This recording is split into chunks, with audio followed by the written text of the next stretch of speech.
Hi, everyone. Oh, there we go. Thanks, Jesse. Thanks, Harriet.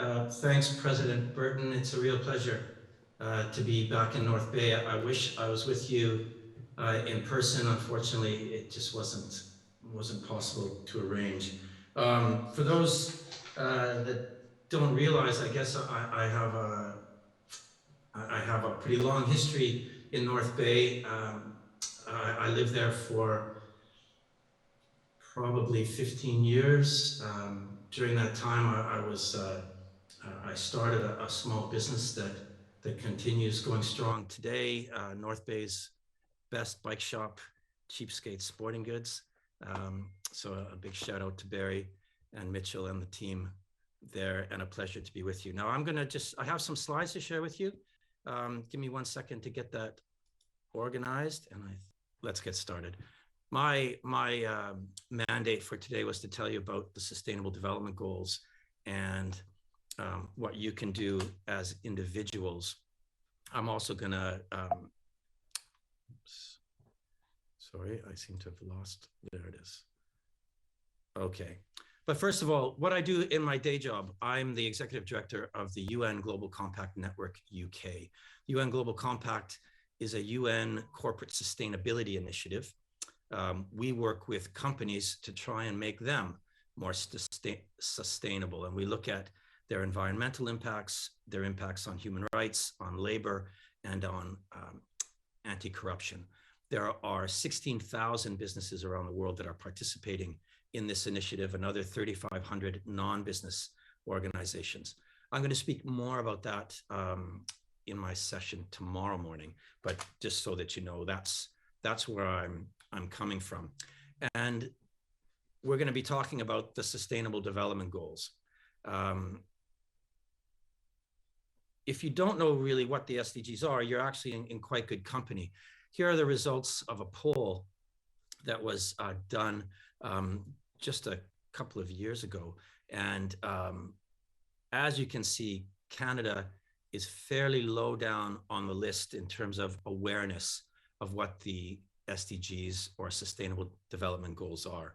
Only 11% of the population can actually claim to having some familiarity with this agenda. So if you are not previously aware of the SDGs, you're in good company. If you were, well done. But all of you, hopefully at the end of this session, will be able to count yourself amongst the 11%, and hopefully we're going to move that number up a little bit. So let's go on. What are the SDGs? I'm going to start with just a little bit of a history lesson for you. I'll try to go through it pretty quickly, but I think it's important to realize or understand that the SDGs didn't just fall out of the sky, but there's a long history and process that has gotten us to this point. So I could have started actually in 1963 with the publication of Silent Spring by Rachel Carson, sort of known as the beginning of the modern environmental movement. But I'm going to skip ahead to 1987. And this is a point when the UN started to think about the connection between environment and wider thoughts of development and social impacts. And they commissioned a report called Our Common Future. And sustainable development has been defined in many ways, but the most frequently quoted definition is from that report, also known as the Brundtland Report, because it was the former Prime Minister of Norway who was the lead author.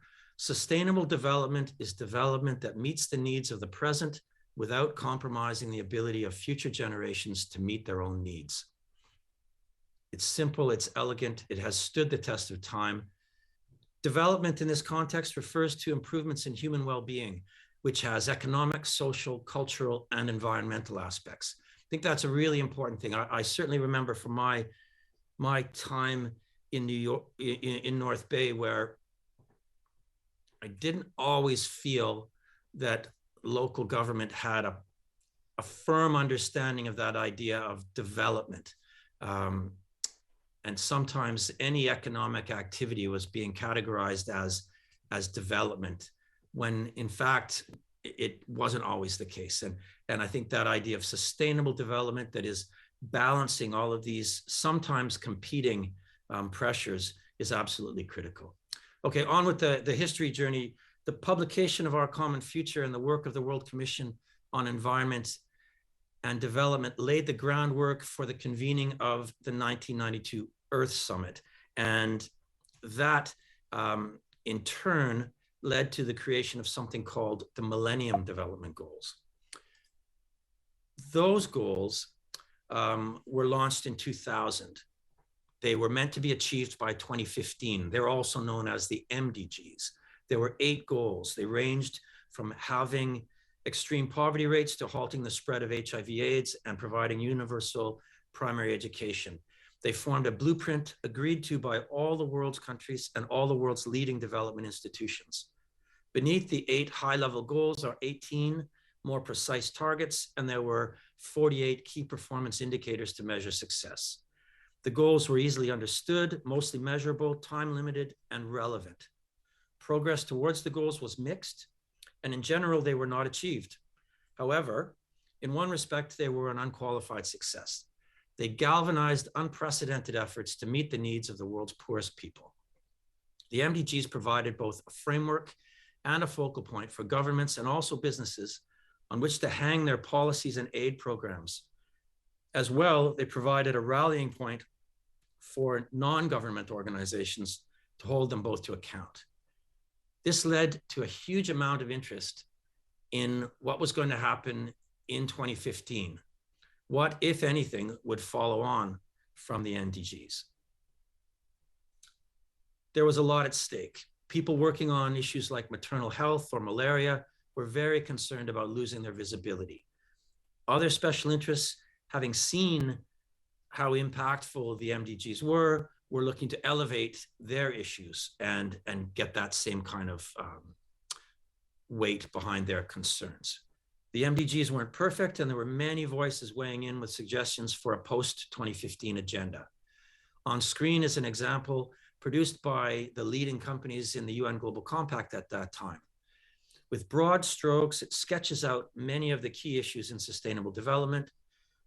You will note that compared to the MDGs, the agenda that they're looking at has expanded considerably from 8 fairly specific objectives into 10 quite broad themes. To bring it more into focus, in 2012, 20 years after the Rio Earth Summit, the UN returned to Rio for the UN Conference on Sustainable Development.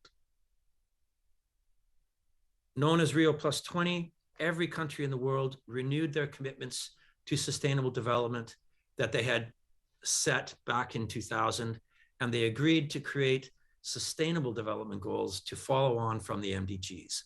And this is where we first heard the expression, the future we want.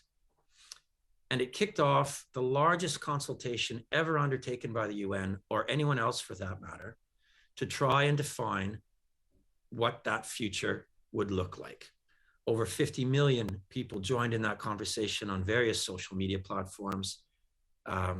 Over 45,000 people actually attended the conference. It was huge.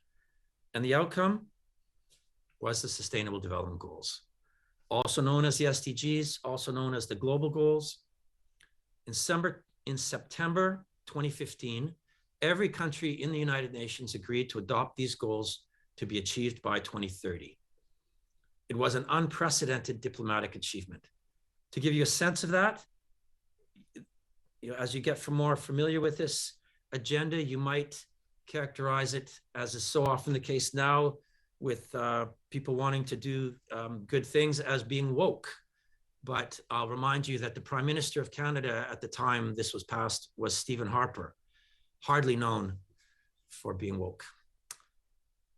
There are 17 goals. Beneath the goals are 169 more specific targets, and there are 232 indicators to measure progress. Obviously, it's a huge expansion of the agenda from the MDGs, where there were only 8 goals. And when it was launched, it was criticized for being too broad. It was said, if you prioritize everything, then you don't prioritize anything. I agree that there's, in certain contexts, truth to that. But in this context, I would note that it was national governments that made this commitment. And they did so in the full knowledge that achieving the goals would require contributions from all members of society, individuals, local governments, academia, civil society organizations, and businesses. No one expects anyone to do everything. What we need is for everyone to understand how they are impacting the goals, both positively and negatively, and then do more of the good stuff and less of the bad stuff.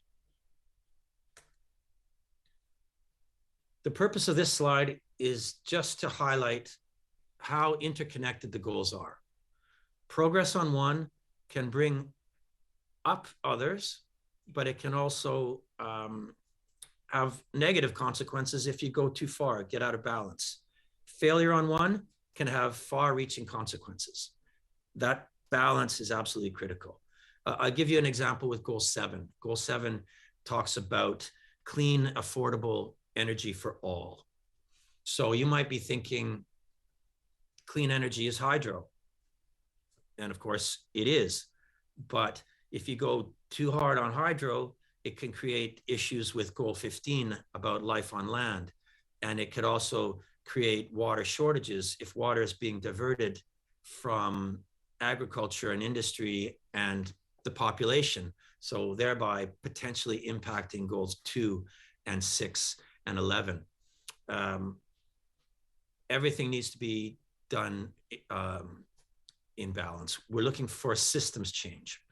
Another example is around water and sanitation and the far-reaching implications of that. Maybe a little more in a developing world context, but in developing countries where schools don't have proper sanitation facilities, they don't have washrooms, that has a knock-on effect that girls don't want to attend school when they're having their period. That then has a knock-on effect that their education is compromised, gender equality is compromised, poverty is compromised because they can't go on and be as productive in the community, all stemming back from water and sanitation. Climate change obviously has huge impacts across the board. If we don't fix climate change, we're going to see a breakdown across almost all of these goals. And it's not just the impacts on people and planet, but very strong impacts on the economy, which again circles back and impacts on people and planet. Okay. Back to the big picture for a minute. This is the way that most people see the goals: end poverty, zero hunger, life on land. These are somewhat familiar, obviously, and obviously a lot of people, this is all new to, but even for those that are somewhat familiar, they rarely get into the long grass of these goals and look at what's beneath these icons. And there's a lot there. So I want to take a little bit of time to do a deeper dive into a few of the goals to give you a sense of just how thoughtful, comprehensive, and relevant this agenda is to everyone, everywhere. So to start, we're going to look at zero hunger. And that's what the icon says. And I think for many, you see that and you start to conjure an image of Yemen or Somalia, and you're thinking of people starving in Africa. The full text of the goal that was in the agreement is to end hunger, achieve food security, and improve nutrition, and promote sustainable agriculture. So yes, I suppose it could be summed up in zero hunger, and the graphic designers prevailed. But obviously, there's a lot more there, and a lot that starts to become much more relevant even to people living in North Bay. And when we take just another step deeper and look at the targets that sit beneath this goal: end hunger and ensure access to food for all. Well, that's what it says on the label, so no surprise there. But 2.2 is to end all forms of malnutrition. Now, malnutrition isn't just starvation, it's also obesity. And that's a problem that's plaguing the developed world, and something that everybody needs to have an interest in. And it has obviously huge knock-on effects for health. 2.3, to double the agricultural productivity and incomes of small-scale food producers. Smallholder farms is not only about food, but it's also an important economic and cultural component to that in many communities. And the goals are seeking to protect that. 2.4, ensure sustainable food production systems and implement resilient agricultural practices. All of this coming into sharp focus right now, as much of the world is suffering through a drought, and the war in Ukraine is seriously disrupting food production. We need more resilience in our food system. 2.5, now we're thinking way ahead, maintain the genetic diversity of seeds, plants, and animals. When I talked about being comprehensive, this is what I was referring to. They really are thinking about the details of what do we need to achieve the future we want. When the goals switch to letters, they're talking now more about how, some of the things that we need to change to get to those other goals. But in the interest of time, I'm going to move on and let's look at the next one. Good health and well-being. The full text of the goal is to ensure healthy lives and promote well-being for all at all ages. The targets, absorbing some of the MDGs into this one, reduce the global maternal mortality ratio, end preventable deaths of newborns and children under 5, end epidemics of AIDS, tuberculosis, malaria, and non-transmissible diseases, and combat communicable diseases, reducing premature mortality from non-communicable diseases, strengthen the prevention and treatment of substance abuse, have global deaths and injuries from road traffic accidents, ensure universal access to sexual and reproductive health care, achieve reduce deaths and illness from hazardous chemicals and pollution, and so on. Again, a lot there, a lot that's relevant wherever you are, thinking of the future and being thoughtful. Decent work and economic growth. This one is actually slightly controversial. To promote sustained, inclusive, and sustainable economic growth, full and productive employment, and decent work for all. We need higher economic productivity if we're going to lift people out of poverty. It's a prerequisite almost to achieving goal number 1. We need to improve global resource efficiency. Critical to how we can justify talking about economic growth in the context of sustainable development is goal 8.4 and the idea of decoupling economic growth from environmental degradation. It's absolutely critical that we learn to do that. And obviously central and the first critical step is going to be the transition to renewable energy and decarbonizing the energy grid. And that will be a huge step forward. Full and productive employment and decent work. Decent work, not just any work. And so now we're talking about a living wage, not necessarily a minimum wage, but a wage that if you're working full time, you're not further dependent on social aid to be able to put food on the table and raise a family.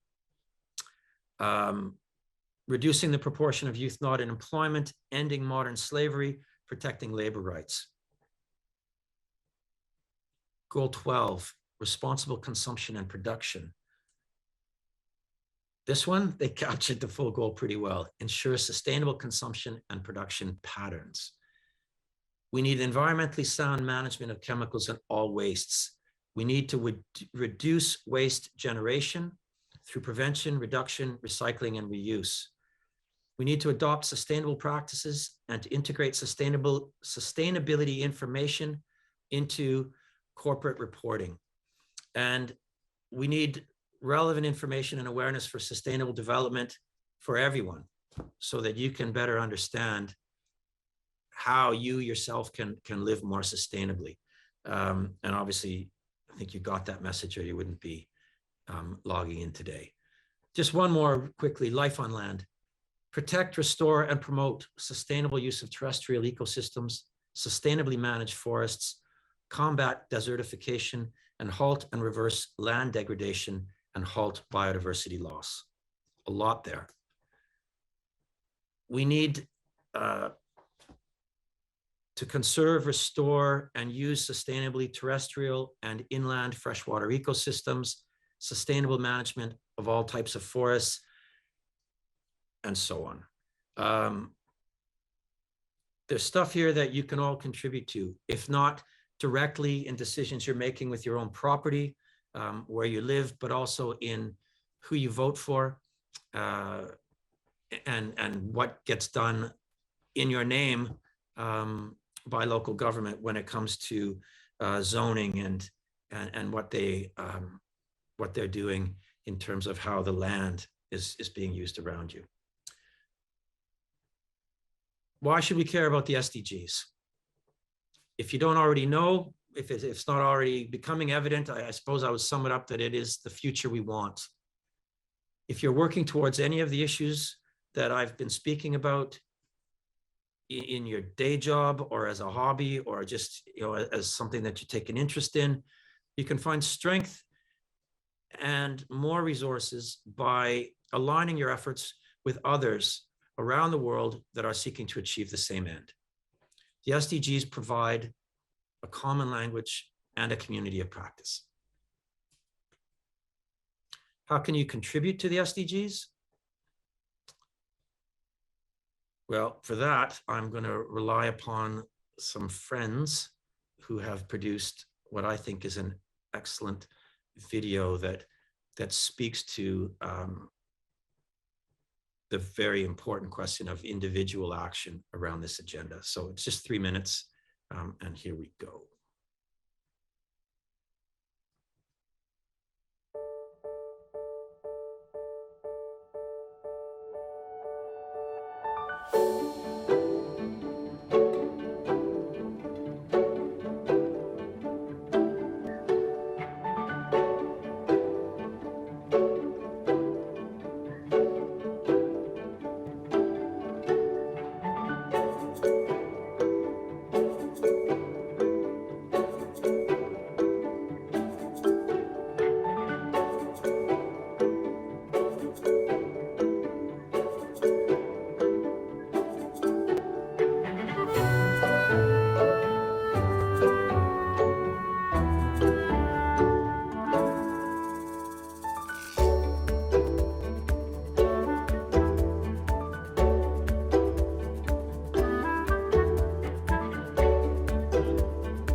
Just going to leave that there for just a second to give credit to the great folks that produced that video, Futera, is actually a member of my network here in the UK, and they do a lot of great work in this space. So thanks very much to them for producing that video and making it available on the internet for all to see and to use. Now, I can't see if there are any questions for me, so I welcome anybody interrupting if there's a way to do that and shouting out. I do have some more slides that I can work through. I thought we could just, because that video went so quickly, I thought we might just pause on some of the slides that were in the video so that you have a little more time to absorb them. But I'm equally happy to move on to questions if there are any. So, are there any questions, or do we continue with slides? Anyone has any questions, just feel free to join the podium right here that's lit up. Going once. Going twice. Okay, Steve, I think they want to hear more. Okay, thanks, Jesse. Thank you. So I pulled out a couple of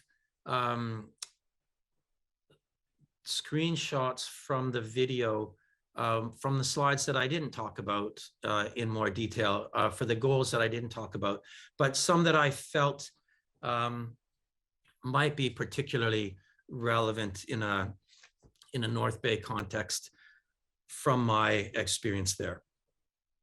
Sustainable cities and communities. I know very well there are people, you know, like Harriet, that are working so hard to make North Bay a better place and a sustainable city. And that type of work, whether you call it working on SDG 11 or you don't, it's working on SDG 11. And it's a really, really important that people are embracing that. And I would encourage you all to do the same. So to have a sustainable city and community, you need to learn about and take part in local decisions. There's no point in just complaining afterwards. When you have an opportunity to provide input into decisions that your local government is making, you need to take that. You need to prepare for emergencies for yourself, for the safety of your family. It's been a few years since there was flooding in North Bay, but you never know when that could come back. Equally, we've seen outrageous fires around the world the last few years, and given the geography around North Bay, I think that's something you need to be prepared for as well. Get to know your neighbors and welcome new people. Protect local trees, wildlife, and natural areas. Demand safe and good quality public transport. The next one I was going to look at is goal 12, ensuring sustainable consumption and production patterns. Learn about sustainable development. Understand where the barriers to living sustainably are. I think it's really important to recognize that there are things where you can make a real difference, and where you can, you should. There are other things where we're up against systemic problems where we need government and business to act. And I think that was a recurring theme through all of the Good Life goals, is that you demand more of your governments and you demand more of the businesses that take your money. You need to have an expectation that they're going to be sustainable, and you need to reward the businesses and the politicians that are aligning their policies and practices with this agenda. That's how we're going to achieve it. You need to be the change you want to be. You need to eat less meat. You need to ride your bike more. But equally, we need to make the big changes. We need to bring more people into this agenda that are going to join us. It's not about wearing a hair shirt and making your own life miserable. We all need to make a contribution. Any contribution is valuable. The biggest contribution that many of us are going to make, though, is in how we can influence others. So some of the things in here, obviously learning about sustainable development, reusing, repairing, recycling, sharing, and borrowing. This is where it links back into the previous goal where you get to know your neighbors. You can form collectives and cooperatives to be more sustainable. We need to waste less food, use our leftovers, waste less of everything. We need to collect friends and experiences, not just stuff, especially not fast fashion and plastic junk toys that only last for 5 minutes that are just going straight into the landfill or worse, onwards and into the oceans. Demand that businesses respect people and planet if you're going to give them your money. We need to act on climate now. It's absolutely critical. Learn about climate solutions, learn about how your lifestyle is impacting the climate, start thinking about how you can change it. Call for more renewable energy in your country. Eat more plants and cut down on meat. You don't need to go veggie, but everybody could eat less meat. And doing so, better for you, better for the planet. It's just something that you need to think about. Walk and cycle rather than drive. Cape Paceway is fantastic. Lots of other great cycling opportunities. When I was in North Bay, I cycled to work all winter long. Possible for anyone to do it. Demand that your leaders take bold climate action today. If the city isn't talking about becoming a net zero city, it's time that they did. And it's not just because it's the right thing to do, it's going to have a negative impact on the economy of the city because leading companies are on a journey to become net zero. They're going to be looking to locate their operations in communities that are on that journey with them. Being a laggard, waiting for others before making these kind of changes is not a winning solution. Goal 16, it's about promoting peaceful and inclusive societies for sustainable development, providing access to justice for all, and building effective, accountable, and inclusive institutions at all levels. Learn about and use your rights, be kind and tolerant, resist corruption and abuse of power, support the institutions that support people, stand up for fairness and peace. As an observer, now that I'm outside of Canada, I see with concern, it's been quite striking through the pandemic, a shift towards a polarization that we're more used to seeing south of the border. People taking extreme, intolerant positions. This is not the future we want. We need to be tolerant. We need to resist that. Support for strong democratic institutions is the best way to do so. And now I'm out of slides, so I'm going to stop there. If there are questions on and time, I would be delighted to take them. If not, I'm delighted to hand back to Jesse. Thank you, Steve. It looks like we do have a question. You might recognize the person at the podium. Hi, Steve. Thank you for this wonderful presentation. It's just awesome. I love the videos. But realistically, can you give us some insight? I think you started to give us some insight on COVID, the impact of COVID on all of these goals. But can you give us some realistic, your point of view of where we're going and why it's so important to accelerate our actions?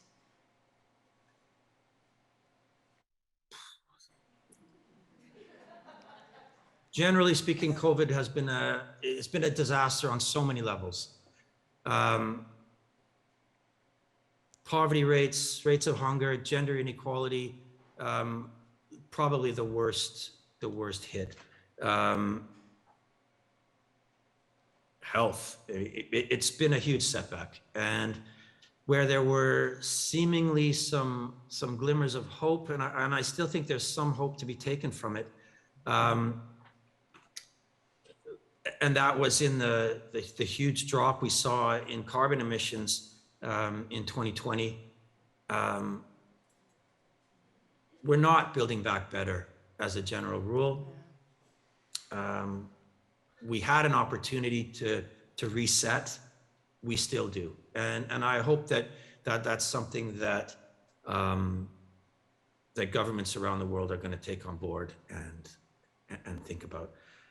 When we're talking about building back better, I think the SDGs provide the framework that all levels of government need to look to when they're thinking about how they want to do it, when they're thinking about creating economic incentives to restart the economy post-COVID. Let's put some strings attached to those. Let's only be giving money to companies that have a plan to be sustainable, a plan to be net zero on carbon emissions, or net zero waste to landfill, or they're advancing gender equality, or some other important social good. There's no reason why governments can't attach strings to these things. It's a global crisis. It's revealed many cracks in our society, difficulties around information. We have too many people operating with their own set of facts, and we need to come together around a common agenda. And it seemed for a while that the SDGs gave that, and I still think that they can. As I said, if we can have Stephen Harper and Barack Obama agreeing on an agenda, if we can have Saudi Arabia and Sweden agreeing on agenda, this is something that really everybody should be able to get behind, and I hope that will be the case. Thank you. Thank you so much.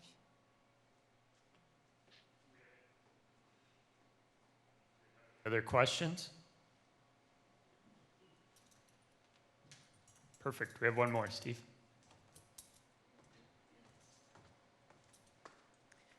Hi, Steve. Thank you so much for the presentation and for the focus on the SDGs today.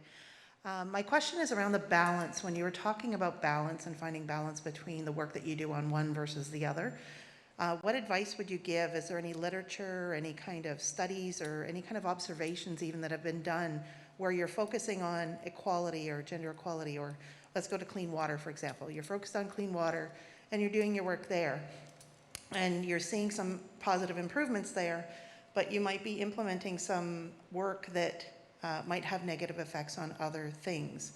Clean water might not be the best example, but energy might be the best example there. So all the work we're doing on energy at our campus, for example, as an organization, what tips the scale for the work that we're doing there versus another, and what would be the things to keep an eye on as we start to focus our energies on one of those SDG goals in particular, and lose sight perhaps of the work that we're doing on another, and we don't want it to catch up with us very quickly, for example? Due diligence is the short answer. Here well, I think everywhere in Canada, as I recall, the idea of doing an environmental impact assessment prior to any project is well established, and one would need to demonstrate that there won't be significant environmental harms as a result of some activity. Here in Europe, there's a strong movement towards human rights due diligence. And I think taken together, human rights and environmental due diligence is the way forward. And this is how you can understand the wider implications of any decision that you're making. And now that might sound expensive, but again, it's very contextual. I think decisions that Canadore College is making around energy are not going to have material knock-on effects. It's pretty cut and dried. You need to reduce your carbon footprint and get to net zero as quickly as you can. So that's going to be a combination of using renewable energy and reducing the overall use of energy entirely, and thinking about other sources of carbon in your operations. Now, you would have an interest if your energy supplier is hydro, and if they, in their development of new hydro capacity was starting to impact on Indigenous people's rights, now you have an action to take. And it's very complicated because you don't have much choice in who your energy provider is. And that's where some of those other issues around engaging with government and the businesses that you work with. So as I say, it's very contextual, and I think those big trade-offs are typically happening more at the national level rather than at the local level or the level of an individual or a business. Now, it's not to say it's impossible. Discrimination, gender equality throws up a whole bunch of new challenges. Where do we stand on positive discrimination? And a lot of people like to think, I'm going to hire the best person for the job. And if that leads to a lack of diversity in my team, that's where the chips fall. I think we need to step back in a situation like that and consider the bigger picture of the benefits that any organization gets from diversity.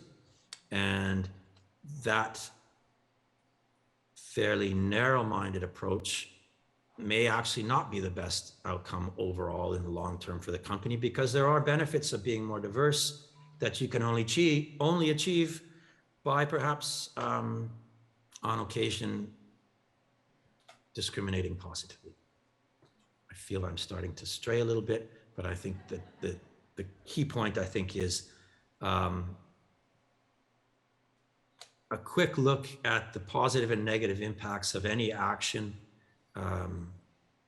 should suffice to avoid negative consequences. If you identify that there may be negative consequences in something that you're proposing to do, then you need to take a deeper look at that and then start looking at ways you could mitigate those negative impacts, perhaps by finding alternative approaches.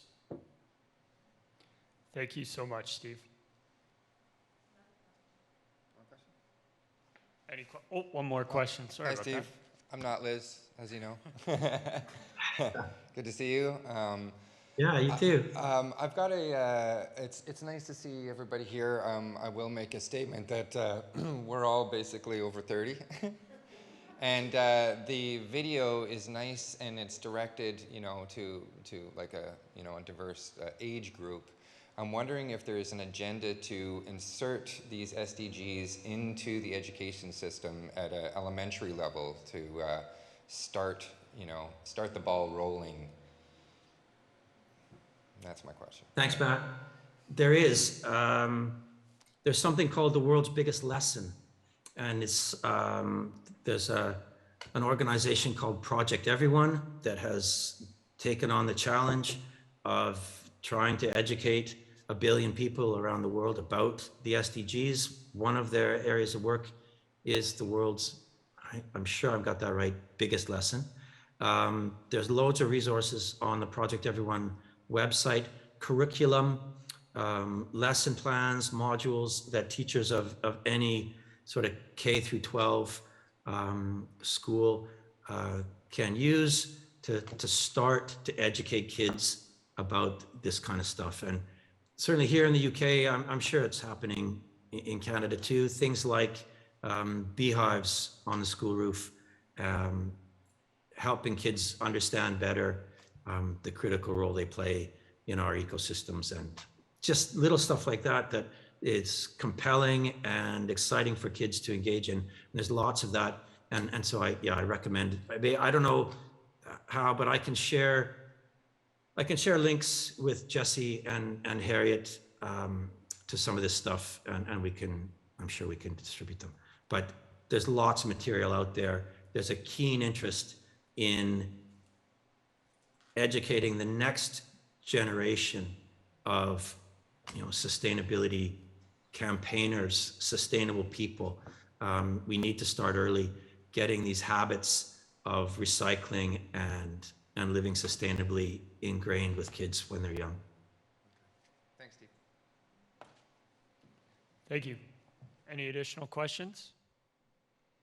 All right, well, thank you very much, Steve, for joining us, and I know how busy you are, and we look forward to hearing from you tomorrow. Have a great day. Thanks, Jesse. It's been a pleasure. Everyone have a great day there too. Bye.